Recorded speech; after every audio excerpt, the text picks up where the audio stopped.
हमार जब तक जवानी से प्यार कैला बियाह के नीला हमार मम्मी पापा तोरे साथे हाथ धइले लेकिन फिर भी हमार जिंदगी नरक कर दिया। अरे अब तोरा के कौन कमी है रे?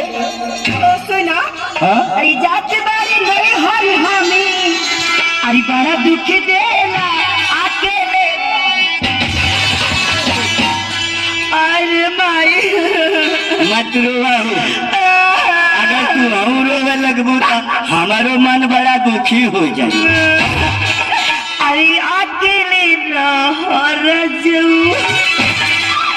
अरे बड़ा मजा लेला अकेले रजू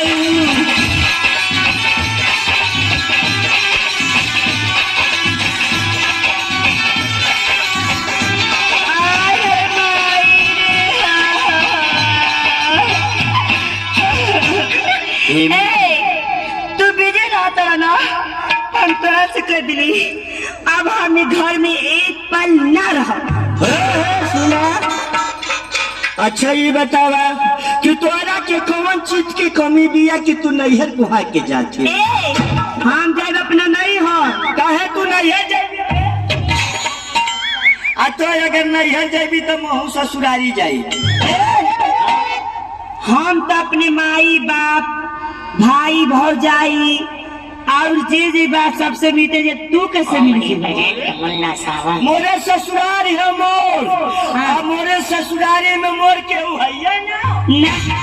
अरे बताओ ये तनी पूरा पंच भरल पूरा खंडनीय मोर है मोरे ससुरारी। अच्छा देख मोरे ससुरारी में मोर ससुर हूँ।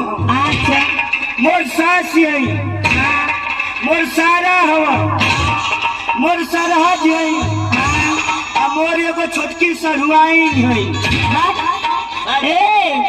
तो सुन लो हमारे नैहर में हमारे बाबूजी वो कुत्ता पल बारे कॉमेडी प्रेजेंट मुन्ना सावन। हो अरे बता कि तोर बाबूजी तोरे मारी के छोड़ के कुकुर तो ही ना कहती कि मोर बाबूजी कुकुर खिला ले।